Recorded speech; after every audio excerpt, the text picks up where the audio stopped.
So he's the professor for 15 plus universities in Asia, Europe, and all over the world, and president of Ceylon Counselors Council, and president for Ceylon Psychological Association, and Professor Dr. Irshad Ahmed is CEO and founder of Irshad Holding Group of Companies, and he is a director for education for Sri Lanka International Teachers Association, and he's a diplomat for United Youth for United Nations for Youth, and Professor Dr. Irshad Ahmed is also Hall of Fame Global Forum for Teachers Educators, and he's a Global Peace Ambassador and the country head for Global Peace Building Network. And Professor Dr. Irshad Ahmed would be chairman for Irshad's Foundation.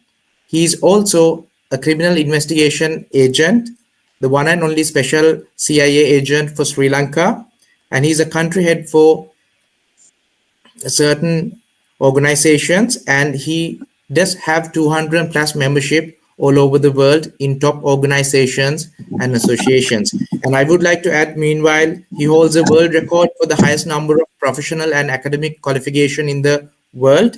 Asia's most promising psychologist award has been received in 2023, and the American awards selected as an international talented personality awards for 2022. So while Professor Dr. Irshad Ahmed is joining, I would like to take you through a few more things, and he's also the international leader and Achievers Award selected as the Outstanding Youth Icon for the year 2021 and World Prestigious Global Excellence on Teachers Award for 2021. And he has also written and published 23 research books, and he has a Guinness World Record attempt to complete 1,000 courses by end of 2024.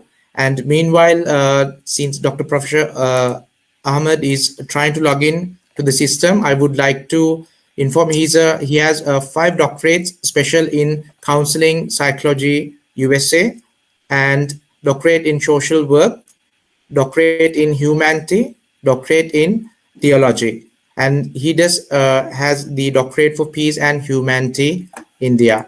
So Dr. Ahmed, are you with us? All right, so I just received the message.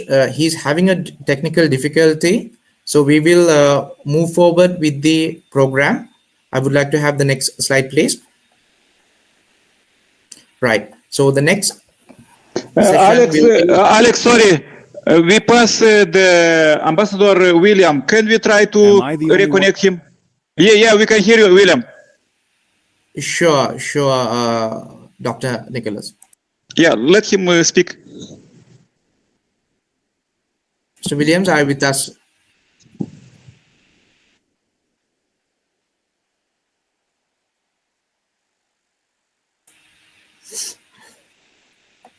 Okay, please speak, William.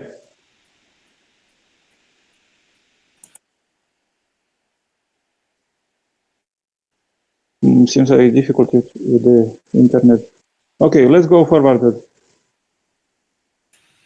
Sure, Dr. Nicole. So till Mr. Williams get back to the forum, as well, Professor Dr. Irshad, we will keep moving forward since we have a limited time. So I would like to go ahead with the next slide, please. Before that.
Mr. Williams, so are Yes, you back with us? I'm here. Can you hear me?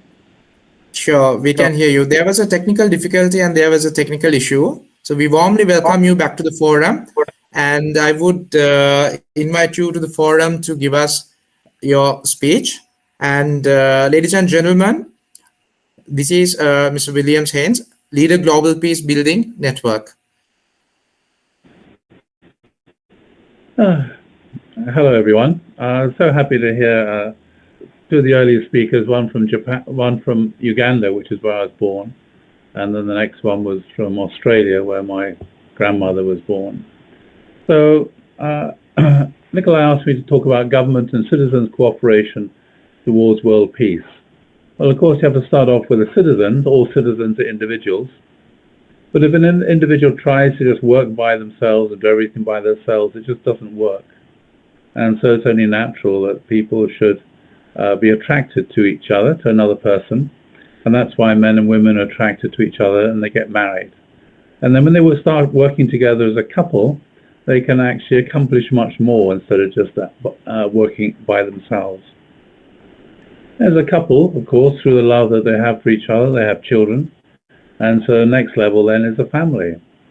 And when people have children, those children also start to get involved in all the things that are necessary for the family. It may be farming or work or whatever it is, running the household.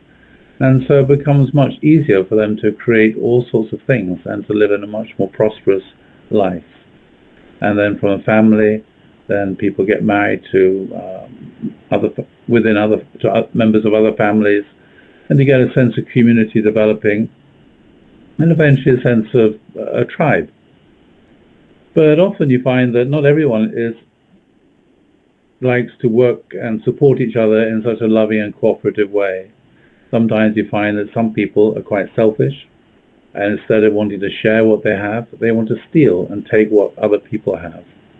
And then that becomes a real problem. And especially when it gets to tribal level, there may be two tribes, they occupy different pieces of land.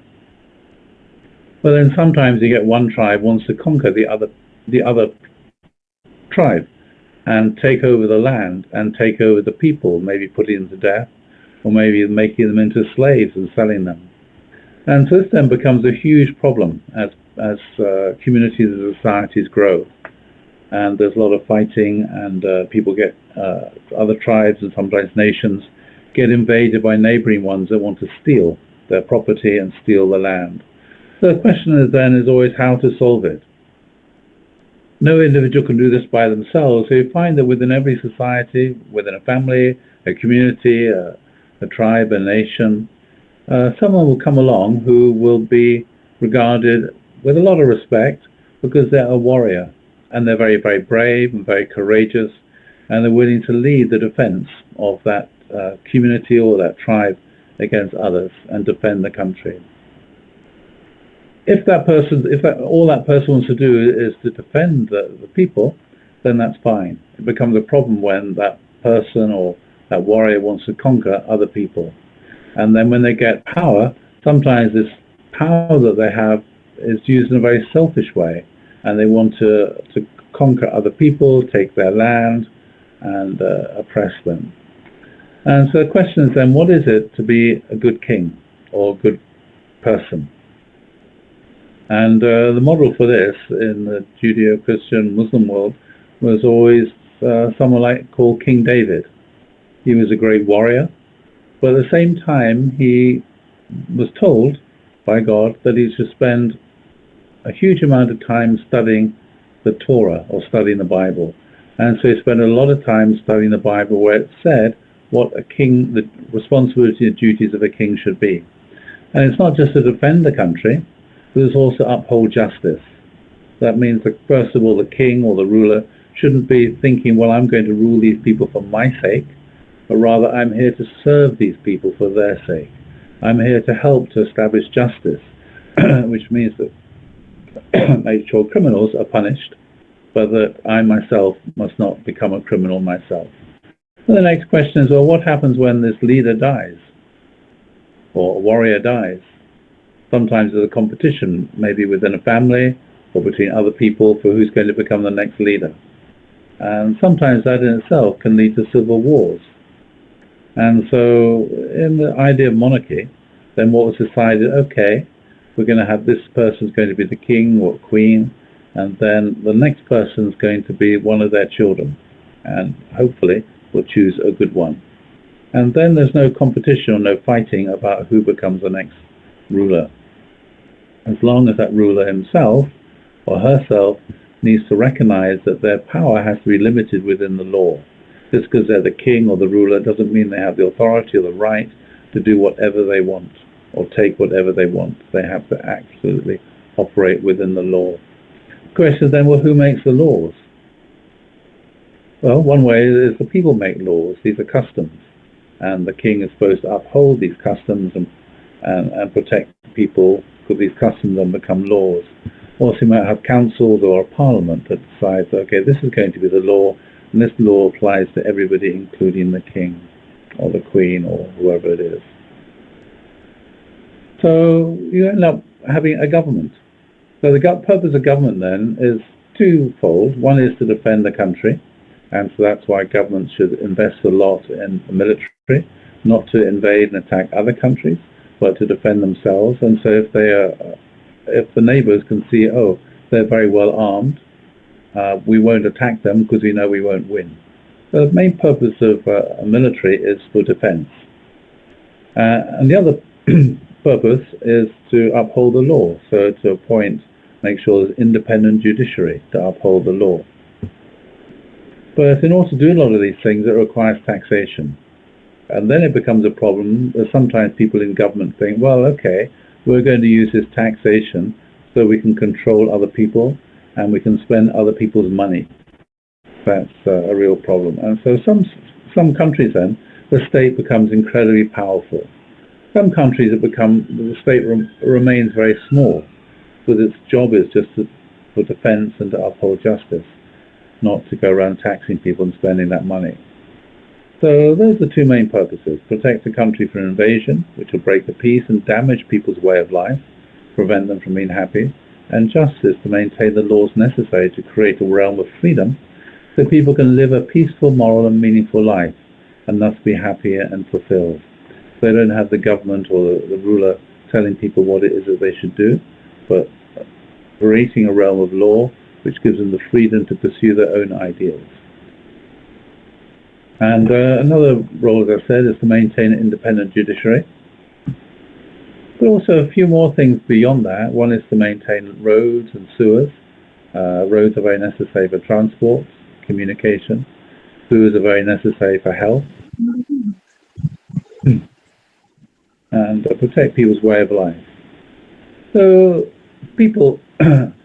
So we're talking now about peace. So peace is not desired on the world level alone. Often we talk about the desire for global or world peace, but also on the level of the nation, societies and families as well. Every individual yearns for peace between their mind and body.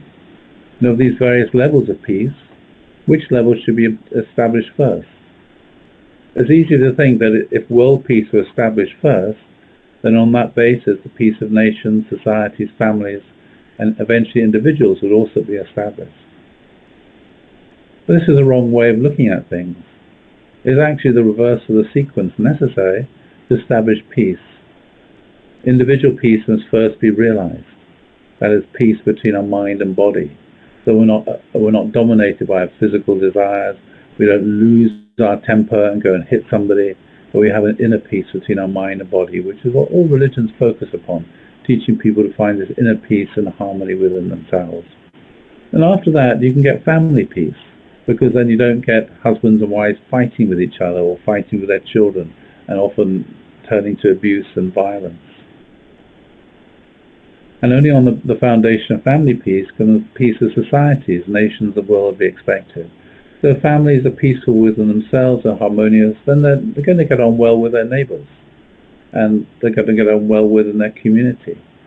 So that's also very, very important, family peace. And that also, of course, obviously means that children should be brought up well, to have these kind of values, to be able to appreciate and respect their neighbors and members of their community, and to be involved in serving them, not exploiting them. So frequently, though, leaders believe that through outstanding organization, superior thought, they can restore both the order of society and world peace. The reality, however, the peace of mankind can never be realized through these means alone. International organizations such as the United Nations and thought systems such as communism, democracy, etc., will try to realize world peace in their own ways. The peace is still far from our grasp, and the world is experiencing more confusion as days go by. Unless the quest for peace starts from the peace of the individual, it is bound to fall again and again. World peace begins with the individual peace, expands through families, societies, nations, ultimately to become world peace. And so a lot of this then is involved in education. As a lady from Uganda says, education starts off within the family. So what is education? It's a transaction between the generations when children are initiated into the world in which they're to inhabit. So they understand and can make sense of the world in which they're to inhabit, in which they're to live in. So it's not just about the transfer of knowledge and skills, it's most fundamentally learning to perform humanly, to become a good human being.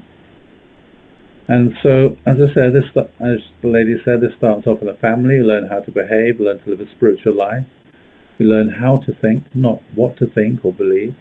Learn certain skills like gardening or maintenance of a house, or how to manage money, etc. But parents aren't able to teach their children everything. And that's why children go to school. They can learn there and study about history, literature, language, religion, and also specialized knowledge and skills and more complex ways of thinking. So, who started these schools? Well, in Britain and many countries, these schools were originally started by religious bodies. In Britain, Church of England started all of the first schools. You might think, well, why was that? Because all the parents who went to church on a Sunday, they all wanted to be able to read the Bible. And they also wanted their children to be able to read the Bible. So they thought, well, we can't teach our children how to be able to read the Bible ourselves because we're uneducated. Whereas the priest is educated and can read. So the priest then would start a Sunday school where it teach the children how to read. The purpose is not to read the Bible to become a good Christian, a better human being. We find the same not just within Christianity, but in other religions as well. This recognition that education has to be connected also to spiritual and moral values. And so this is very, very important then, about education. They have to pass on the wisdom of the ages. And unfortunately, in many schools today, they become very, very secular, and the focus is entirely upon knowledge and skills. But actually what's more important is passing on the wisdom, so people become true human beings. Not indoctrinating people to believe this, that, and the other, which again is quite common these days, but teach children how to think, how to come to their own conclusions about things, and not just having information without values or purpose or meaning. And so in that sense, then all schools should be independent, self-governing, and not actually controlled by the state. Local communities should set up schools.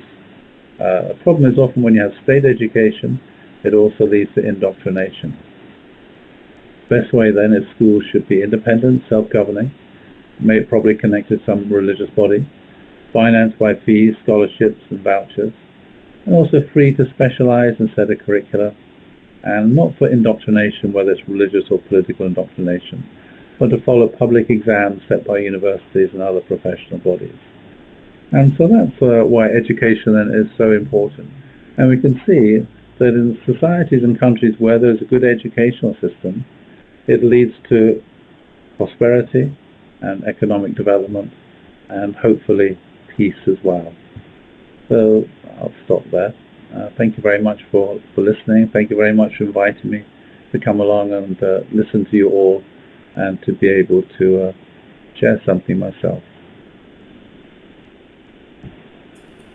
Thank you so much, Mr. Williams. It was a wonderful speech, and there was valuable insights that we could learn from it.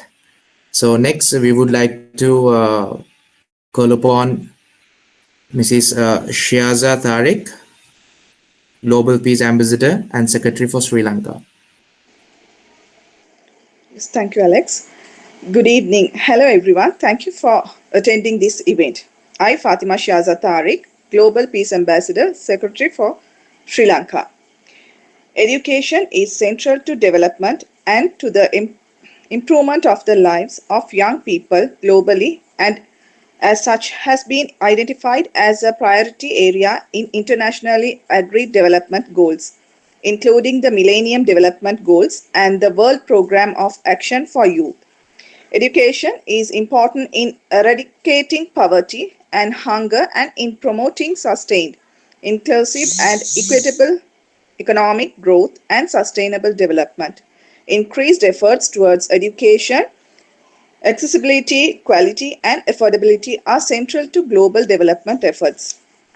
There is a need to align education policies, curricula and training programs in a people-centric way with national development priorities and needs, international development strategies and labor market requirements.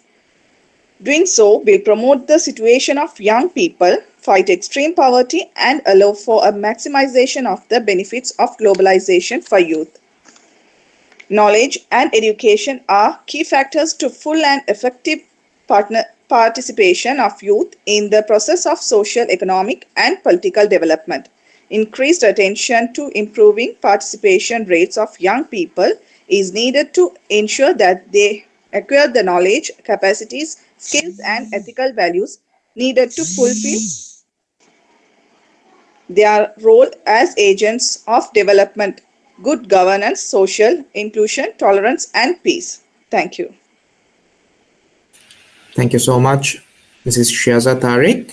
And next speaker would be Mrs. Nisansala Gunaratna. Please take over the stage. And she's a Global Ambassador and Treasurer for Sri Lanka. Thank you, Mr. Alex. Good evening, ladies and gentlemen. I, Nisansala Gunaratna, Global Peace Ambassador Treasurer for Sri Lanka.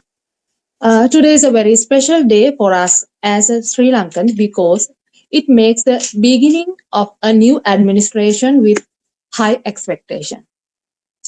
Following 13 years of a gap caused by war and unstable economy. Having the chance to talk about the importance of youth education is a great joy and honor. Education is a blend of sources and influences from the society and cultural effects. It's not just something we learn from books. As descendants of a great people with a rich history spanning to millennia, we in Sri Lanka strive to establish and improve by advanced technologies and cultural values. Thank you. Ayubowan.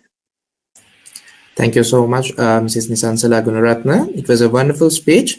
The next speaker would be Mrs. Muflia. She'll be presenting what is youth education. What is youth education? Ms. Muflia. Thank you, Aloy. And a very good evening to all the leaders and all the Global Peace Ambassadors here with us in the Global Online Summit on Youth Education. And I am your Peace Ambassador, Mufliha Mukhtar, and I'm representing Sri Lanka. And I'm here to talk on the topic, what is youth education? So education is exceedingly instrumental for the realization of one's innate self, strength, natural fitness, and factual being. Education is so necessary and essential that its insufficiency or absence may lead one to choose improper path of life. Education for the youth is the medium with the help of which they can quench their thirst for realizing their potentialities. Since education, as conceived of, seeks to change the way one lives and thinks, the youth first must be provided great educational opportunities and suitable conditions, the hurdles laying on their way to educational ends out to be removed. Only then will the youth be a boon to the community. Education to youth is as important as soul to body. It is with the help of education that the youth can choose and seek their interests. The self-development of the youth is directly tied with that of the society. To help others change their paths of lives, one must first start from himself. So, beginning with the self awareness, the youth should go up flourishing and prospering. So, it is incumbent upon every society to create constructive conditions for the youth so as to receive education. Thank you, everyone. Back to Aloy. Thank you, Mrs. Muflia. It was a wonderful speech, and Thank you. I would like to invite Mrs. Inaya for the next speech. Good evening, ladies and gentlemen. I'm Inaya Mazahir, Peace Ambassador, representing Sri Lanka. Today, I would like to emphasize the importance of youth education. Education is the cornerstone of personal development. It equips young people with essential skills such as critical thinking, creativity, and problem solving. An educated youth is empowered to make informed decisions and engage meaningfully in their communities. Youth education also plays a vital role in promoting social stability. It breaks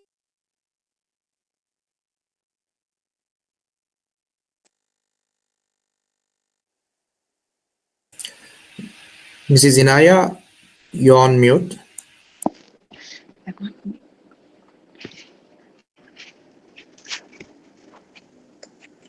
Mr. Alex, can you hear me? Yes, absolutely. Good evening, ladies and gentlemen. I'm Inaya Mazahir, Peace Ambassador representing Sri Lanka. Today, I would like to emphasize the importance of youth education. Education is the cornerstone of personal development. It equips young people with essential skills such as critical thinking, creativity, and problem solving. An educated youth is empowered to make informed decisions and engage meaningfully in their communities. Youth education also plays a vital role in promoting social stability. It breaks the cycle of poverty and reduces inequalities, allowing individuals from diverse backgrounds to thrive. An educated youth is more likely to participate in activities contributing to a healthier democracy and a more engaged society. Additionally, youth education is linked to better health outcomes. Educated individuals are more informed about their health, and it leads to healthier communities. Finally, investing in youth education is an investment in our collective future.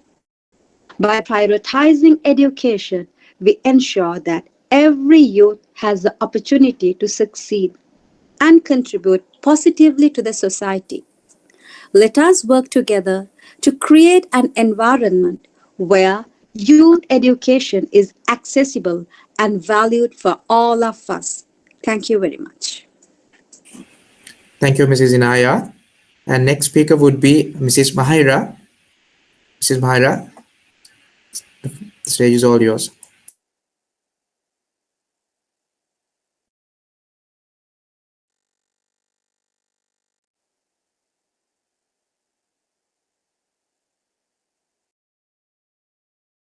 Okay, ladies and gentlemen, there's a technical issue going on. So what we will keep moving forward. So the next speaker would be Mrs. Nilanthi.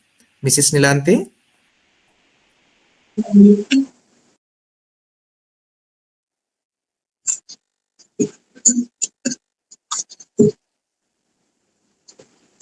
Good evening, everyone. I am CPC Nilanthi, Peace Ambassador, representing Sri Lanka. Global youth education is very important area. I'm here Nilanthi, to... sorry to interrupt. There's a technical issue going on. I believe that one of our technical team will help you out to fix it out. We will move with the next speaker. Okay. And the next speaker would be Mr. Akhil. Mr. Akhil, this is about cultural barriers in youth education. Mr. Akhil. Okay, thank you. Good evening, everyone. I'm Akhil Rilwan. නෑ මගේ එකේ මොකද්ද වෙලා තියෙන්නේ? Mrs. Nilanthi, unmute කරගන්න screen එකේ ප්‍රශ්නයක් තියෙනවා. අපේ එක්කෙනෙක් කතා කරાવી. Okay, thank you. Good evening, everyone. I'm Akhil Rilwan, Peace Ambassador representing Sri Lanka. I'm here to talk about cultural barriers in youth education.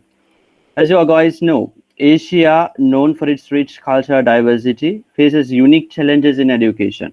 In many Asian countries, including Sri Lanka, multiculturalism is a strength, but it can also present several barriers. These cultural differences often result in unequal access to education, language barriers, and traditional beliefs that restrict opportunities for certain groups, especially girls are affected. In many communities, girls are not given equal chances when it comes to education. Traditional beliefs sometimes dictate that a girl's primary role is at home, leading to early marriages and the expectation that they should abandon their education. This not only robs young women of their potential, but also limits the progress of entire societies. The divides along religious and ethnic groups can lead to unequal access to educational resources, with some communities being marginalized. This lack of inclusivity not only deepens social divides, but also hinders the education experience for many youth. To overcome these challenges, we must promote inclusive policies that respect and embrace cultural diversity while ensuring that education remains accessible to all, regardless of gender, ethnicity, or language. In conclusion, addressing cultural barriers in youth education is not just about reforming systems, it's about changing mindsets and fostering environments where diversity is celebrated. Only then we can ensure that every young person, regardless of their cultural background or gender, has an equal opportunity to succeed. Thank you. Thank you for this opportunity. Thank you so much, Mr. Akhil. It was a wonderful speech. Next, I would like to invite Ms. Zeenat Maha. Ms. Zeenat Maha. Yes, thank you, Mr. Akhil. Good evening to all. I, Peace Ambassador Zeenat Maha, a representative of Sri Lanka, here to talk about economic struggles for youth education. A regional factors declaration in Sri Lanka are partially due to variations in productive earning opportunities. In 2012 and 2013, more than 85% of Sri Lanka's poor lived and worked in the rural sector of the economy. Among the bottom 40%, the main cause of Sri Lanka's poverty is educational quality. Schools in rural areas or in areas that were previously affected by conflict have difficulty attracting qualified teachers to educate their children. With hundreds of schools in the north and east region of Sri Lanka still needing repair from the 30-year civil war, children are not provided the necessary facilities to obtain a quality education. Education expenditure in 2014 only accounted for 1.9% of the country's GDP and was around 7.3% of the government's budget that year. Sri Lanka has one of the lowest tax to GDP rates internationally, which undercuts the government's ability to invest in education. The countries lack the proper public investments necessary to prove the educational facilities of the country. Without proper educational facilities of the youth of Sri Lanka, the children will lack the necessary skills for economic progression. Thank you very much. Thank you so much, Zeenat Maha. And the next speech would be Mrs. Nilanthi. Mrs. Nilanthi.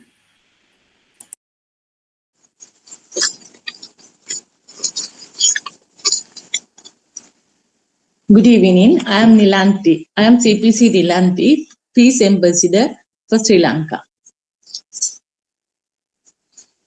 I am here to speak about the global youth education. It is a very important area which should be addressed strategically in Sri Lankan context. I can give below the major issues relating to the youth education. Economic. Although education is a field where many people are interested in, the economic barriers of the people prevent them from getting the education they wish to have. Social factors. The unrest among children and especially youngsters caused in the south and the civil war on the north. I do believe that it is because inequality in the education. Education has failed to fulfill the aspiration of the youth.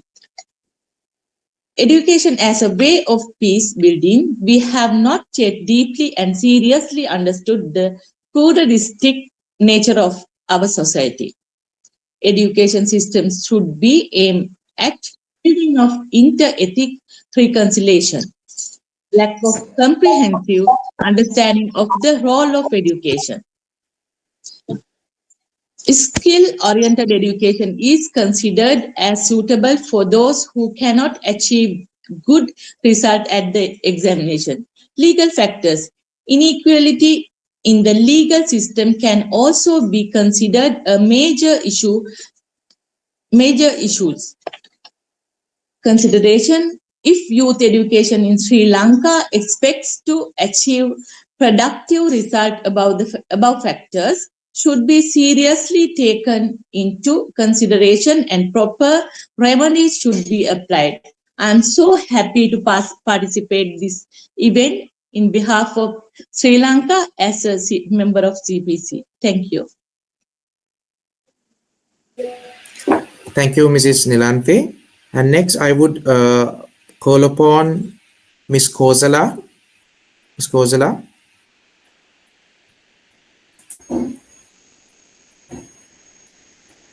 Hi, good evening, everyone. I'm Kosala Dhananjani, Peace Ambassador representing Sri Lanka. Today, I want to talk about how we can fix problems in youth education. One big issue is that not all younger people get the same chance to learn. We need to make sure that every child can use online learning tool, no matter where they live. Governments and private companies should work together to give better internet access to those who need it.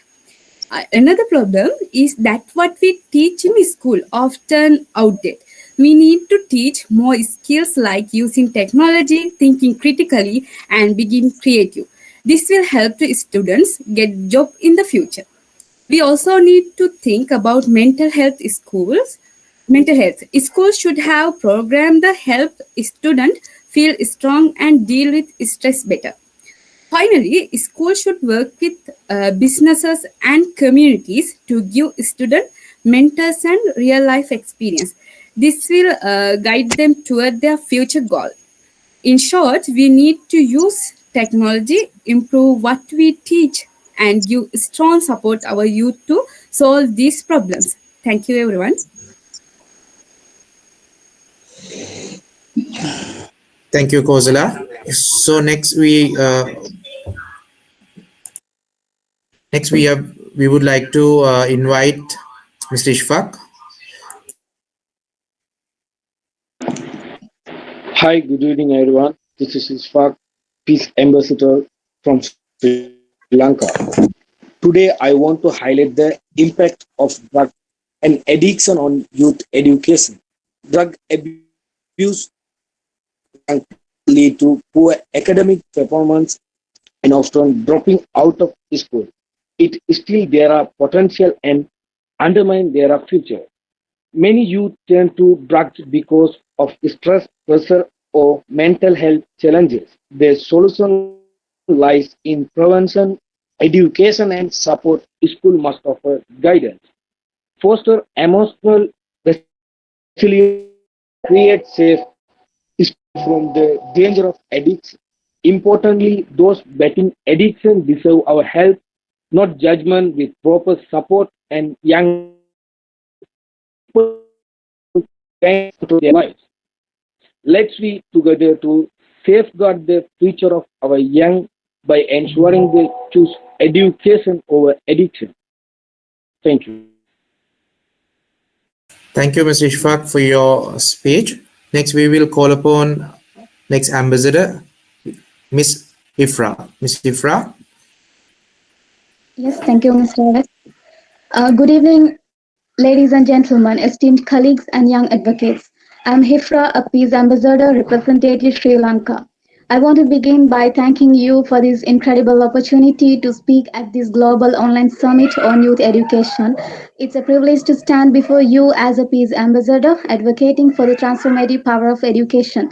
Today, we gather to address a pressing issue that affects the very foundation of youth education, harassment, both verbal and non-verbal. In classrooms and online spaces, the impact of such behavior can be devastating, stifling creativity, eroding self-esteem, and hindering academic success. To create safe and inclusive environments, we must prioritize comprehensive education and awareness programs. These initiatives should empower students to recognize harassment and equip them with tools to respond effectively. Teaching empathy and communication skills can help foster a culture of respect and understanding. Additionally, we need reporting mechanisms that protect victims and ensure accountability. Schools and institutions must commit to transparent processes that not only address incidents but also support affected. Finally, engaging parents and communities in these discussions is crucial.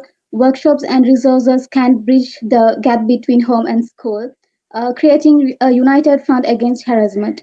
Let's transform our educational spaces into a safe havens where every young person can thrive, free from the fear of harassment. Together, we can build a brighter future where peace and understanding reign. Thank you so much. Thank you, Ifra. The next speech would be Ms. Ramiza. Ms. Ramiza.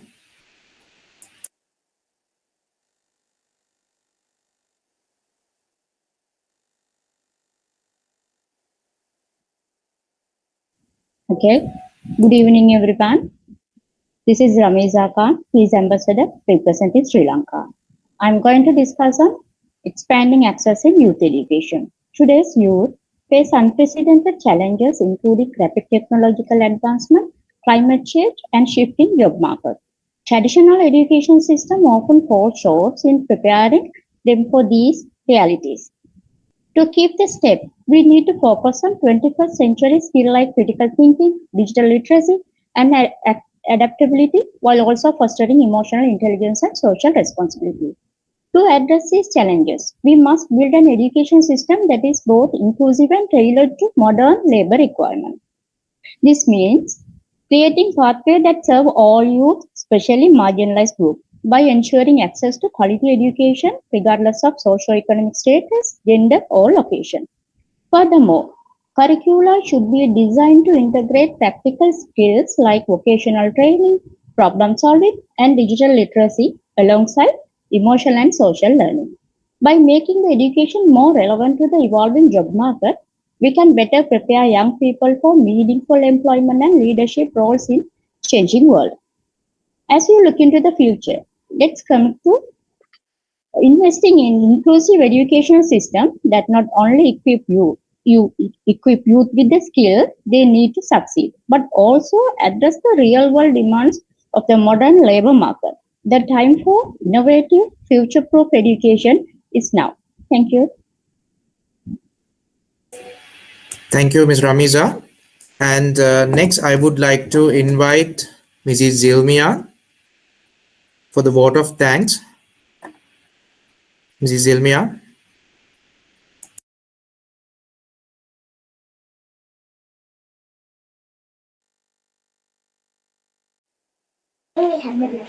Thank you, Alex. I'm Mrs. Zilmia Shaham, Global Peace Ambassador representing Sri Lanka. Before we conclude, let us take a moment to reflect on the profound and transformative power of education. Education is not merely the process of acquiring knowledge. It is a key that unlocks doors to opportunity, growth, and freedom. It has the power to shape our perspectives, expand our horizons, and help us realize our fullest potential. Through education, we gain the tools to not only better ourselves, but to uplift those around us. It teaches us to think critically, question assumptions, and make informed decisions. It instills in us the values of empathy, respect, and perseverance, qualities that are essential to building a more just and equitable society. In a world that is rapidly evolving, education helps us keep pace. It allows us to adapt to new challenges, develop innovative solutions, and contribute meaningfully to the communities we serve. Whether we are scientists, artists, educators, or entrepreneurs, education is a foundation that enables us to create, to inspire, and to lead. But education does not end at the classroom door or with passing of an exam. It is a lifelong journey, one that requires curiosity, commitment, and a desire to continually grow. As we step forward into the next phase of our lives, let us carry with us a sense of responsibility, not only to continue learning, but to advocate for access to education for all, especially those for whom it remains a distant dream. As we part ways today, I encourage each of us to be ambassadors of education. Let us use the knowledge we have gained to make a positive impact on the world, to stand up for truth, to uplift others, and to work towards a brighter, more educated future for all. Thank you very much.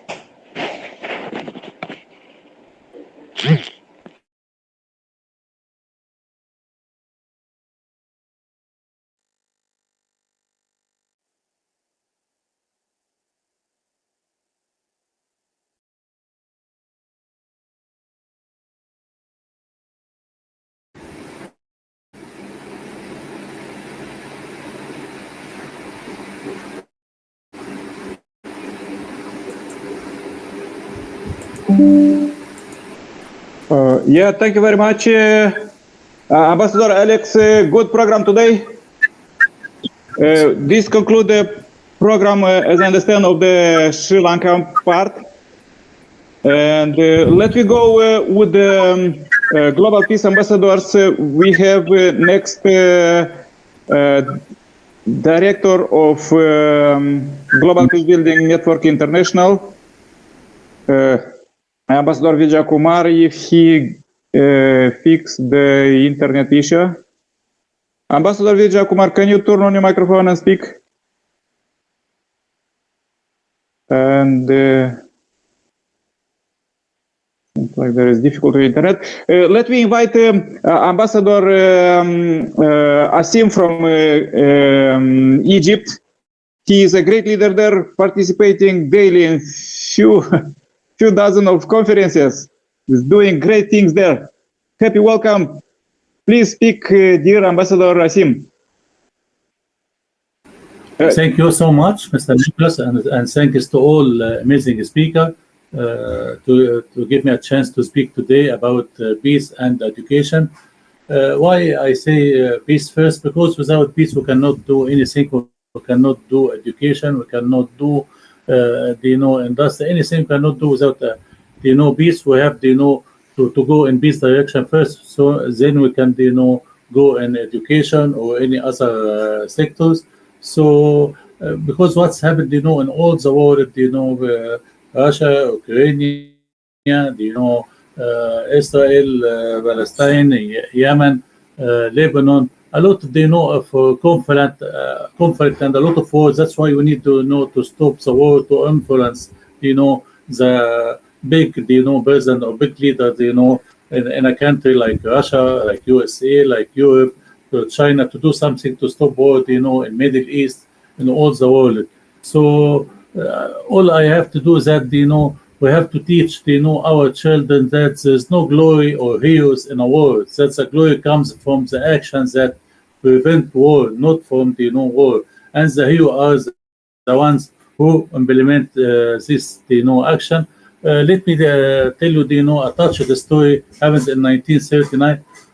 When the war is over, we will get married, and the earth will grow flowers like you, and your womb will carry the most beautiful girl in the universe. This letter was found in the pocket of one of the dead soldiers in 1939. So that's why we have to remember that, in Adam's day, let us remember that we all his children, we all the brother and sister, be peace, kind with each other, no harm or kill each other. We must all have peace, harmony, and tolerance. It's now time for humanity as a whole, regardless of religion, color, gender, country, of origin or language, to unite to achieve peace in all the world, universal adoption of peace in all the world. And we start a new year after COVID-19 and the union of the world, one individual resisting the past and doing effort in the coming period to achieve the SDG of the United Nations 2030 to move to STEM, science, technology, engineering, math, medicine. STEM was double M because what's happened in COVID-19, and to hand over the world to future generation in a better state. Not in a war, not in climate change and disaster, not in a bad economy, and to hand over the world to future generation, in a better state in education, in health, in energy, and to fight COVID-19 and adoption of the technologies 21st century that will help a lot, like 5G or 6G, like artificial intelligence, 5G, 6G, cloud computing, Internet of Things, and you use this technology, for good, not for bad. Use it, for construction, for building, for helping, old people and elder people and the handicapped people to achieve the 17th SDG of the United Nations, not to harm each other, to kill each other, because the danger of this, technologies 21st century is, more danger like, atomic bomb, because the danger of drones, if you use it, to make explosion or something like that, or artificial intelligence or robotics. That's why you have to make this for bad thing, for use it for abuse. So you must all have the mentality of abundance, not the mentality of scarcity. So the people who think of abundance see everything around in many and others they have occupied by scarcity. You find them in a constant anxiety and tension. So which mentality can make you live in peace? Of course, the mentality of the abundance. In simple terms, the peace will only be achieved by giving everyone his right, regardless of different in religion, in color, in gender or origin, with the right for equality,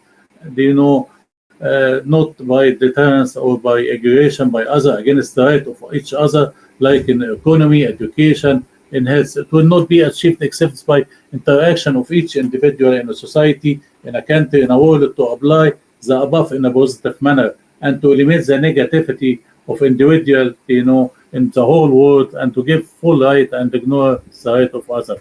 We must unite, in all the world to achieve peace. Then comes the role of equality in a global adoption of this new technology and use it, in a good thing, not in a bad, in a peace, not in a war, to construct something, not to destruct or destroy something. That's why to achieve the 17th SDG of the United Nations. This is our last chance for our generation to hand over the world in a better way to the next generation, as we, the current generation, wish to receive from the previous generation. So we prefer all to live in peace, but if trouble must come, let come in one time, so that children and new generation can live, in peace. So this, and also, we are looking for, star peace, not are looking for star war. So we have to put our hands together to influence the one who can, stop the war, like the big country like Russia, like countries, the leader of this country like China, stop the war, in the Middle East, because a lot of, innocent people died, children died, suffer from, injury or something like that. I don't know why. The reason, so we have to stop, this war. We have to cease the fire. That's, my word. Thank you so much, Mr. Nicholas, for a lot of effort you do in this direction, in education, a lot of things. And thanks to all amazing people that coming today to do something for all the world. Thank you so much. It's my pleasure to be with you. Thank you for your invitation. I wish you can all do something for all the world, something, to cease the fire, to, to go in peace direction, not on our world. That's why, we all come here today to do something. Thank you so much, Nicholas, and the moderator and all the speakers. Thank you so much. Yeah, thank you very much, our dear Ambassador. Seems so powerful world analyze about choosing power and building substantial peace. Let we go furtherly. Finally, invite our global director, Ambassador Vijay Kumar from India. He, as I shared in the presentation, he is doing great project there, uniting thousands of peace ambassadors and organizations there in India and also globally. We are working together as a team, and happy welcome, dear Vijay Kumar. Please speak now. Yes, good evening to all and everybody.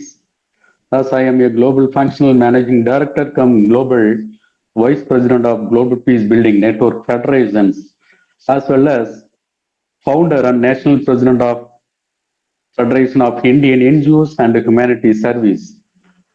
Ambassador Dr. G.S. Vijay Kumar from India, I submit some ideas and suggestions for global peace and how to united respective government leaders, government connected with the people of the world to the respective country leaders and to honorary chairman and members of the UN organization. I submit my personal experience and ideas for all in this event.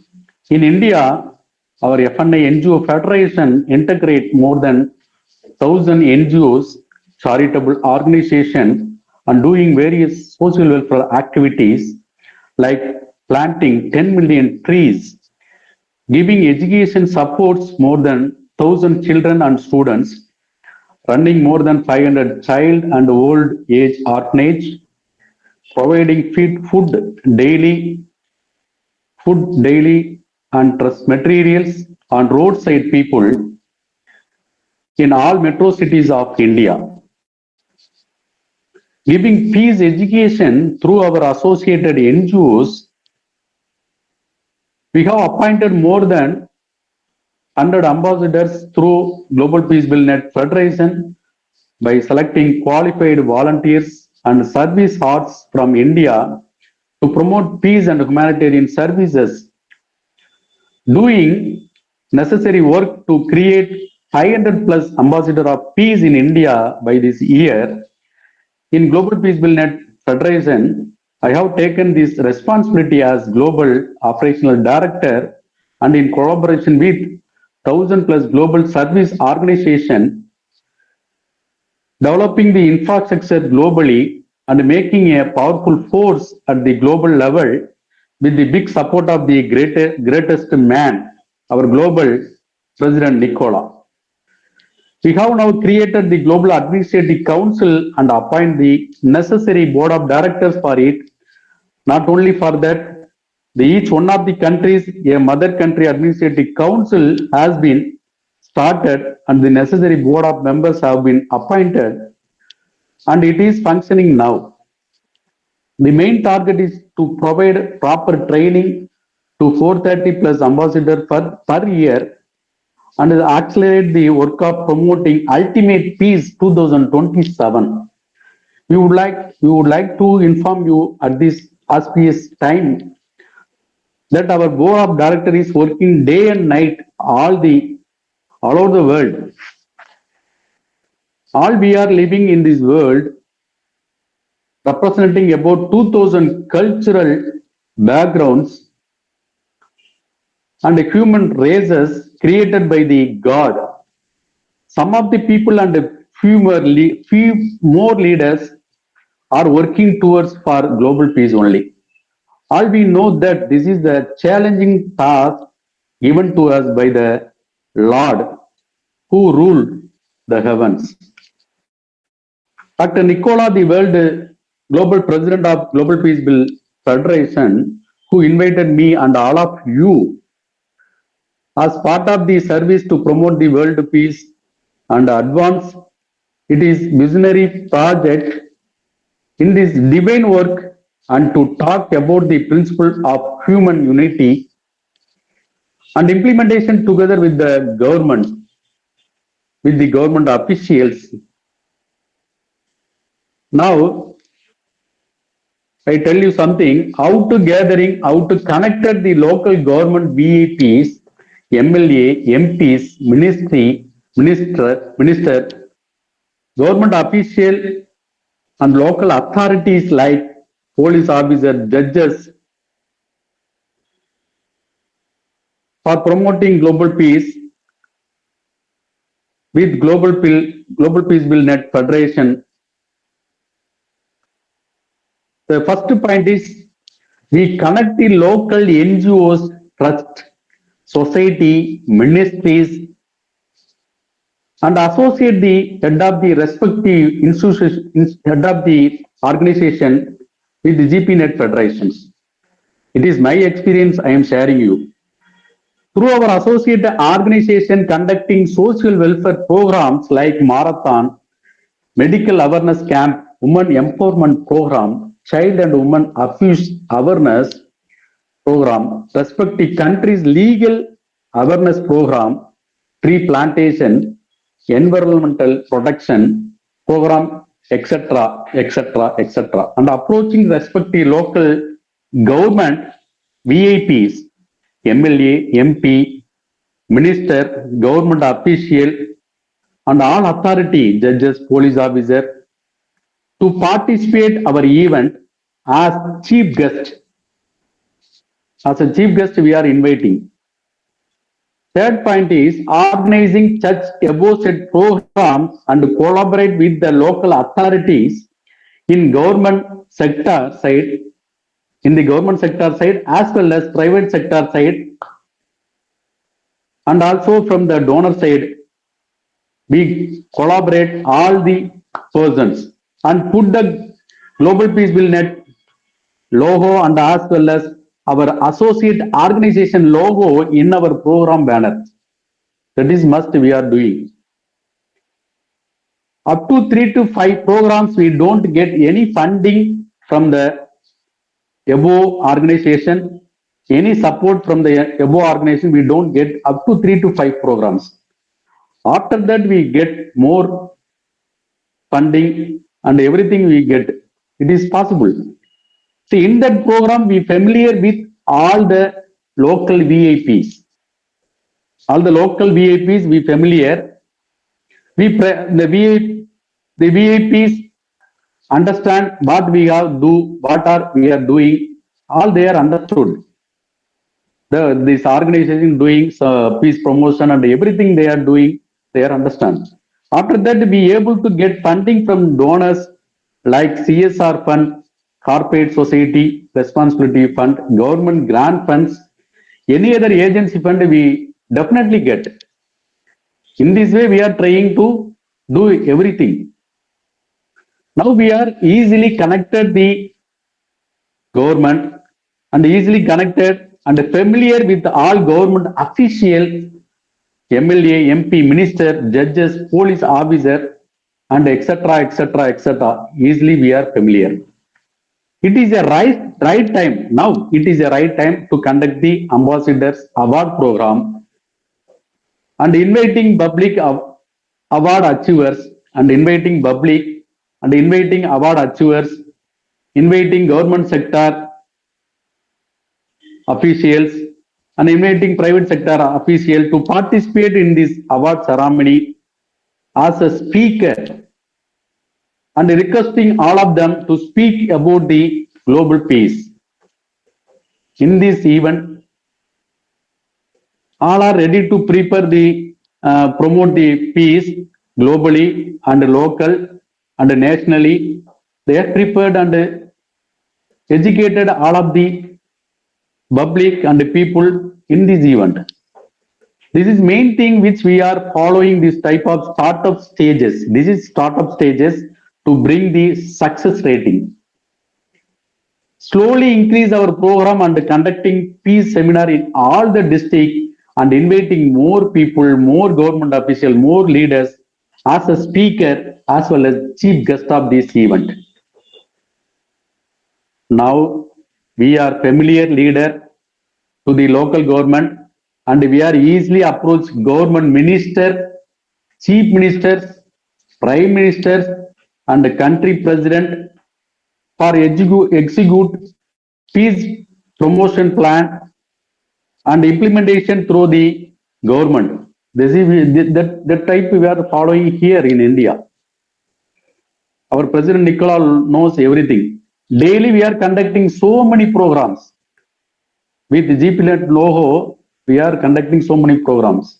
I requesting everybody to do such a things in this way. The final prayer for peace.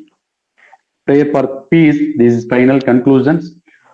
My Lord, make me an instrument of your peace. Where there is hatred, let me sow love. Where there is injury, be faith. Where there is injury, be burden. Where there is doubt, be faith.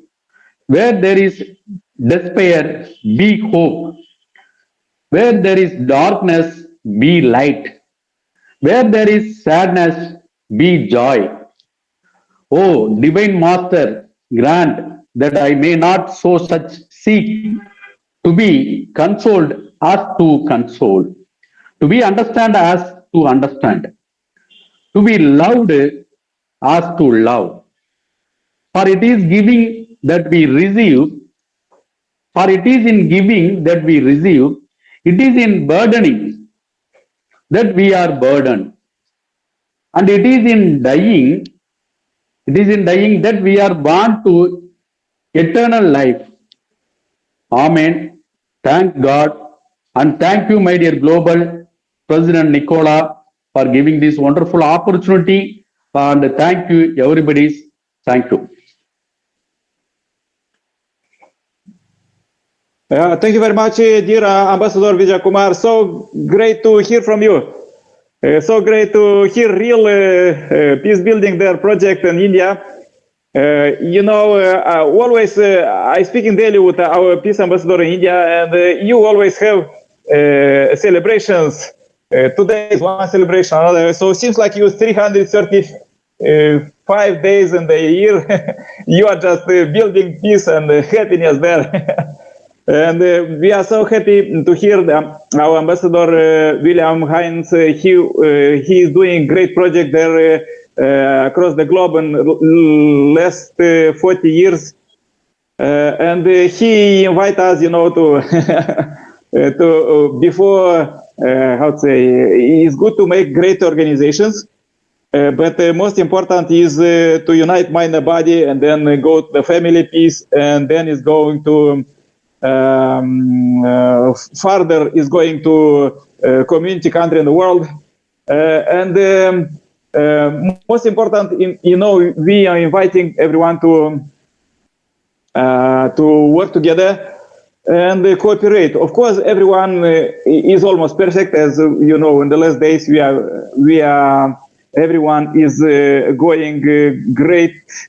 But we invite everyone, therefore we invite all 8 billion plus people on the earth to unite in our global prayer chain, and also in our global peace building network, and also as a part of Heavenly Parents Holy Community that Messiah is coming start.